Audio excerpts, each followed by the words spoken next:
أعوذ بالله من الشيطان الرجيم بسم الله الرحمن الرحيم يا أيها الذين آمنوا لا تلهكم أموالكم ولا أولادكم عن ذكر الله ومن يفعل ذلك فأولئك هم الخاسرون وأنفقوا مما رزقناكم من قبل أن يأتي أحدكم الموت فيقول رب لولا أخرتني إلى أجل قريب فأصدق وأكن من الصالحين ولن يؤخر الله نفسا إذا جاء أجلها واللہ خبیر بما تعملون۔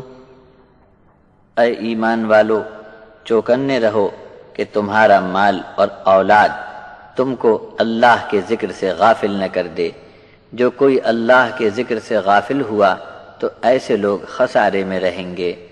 ہمارا دیا ہوا رزق ہماری راہ میں خرچ کر لو، اس وقت سے پہلے کہ تم میں سے کسی کو موت آ جائے تو وہ کہنے لگے اے میرے رب، کچھ تھوڑی مہلت تو نے مجھے اور دی ہوتی تو میں صدقہ خیرات کر لیتا اور نیک لوگوں میں شامل ہو جاتا۔ اور جب کسی کی موت کا وقت آ جاتا ہے تو پھر اللہ کسی جان کو ہرگز مہلت نہیں دیا کرتا۔ جو کچھ تم کرتے ہو اللہ کو اس کی خبر ہے۔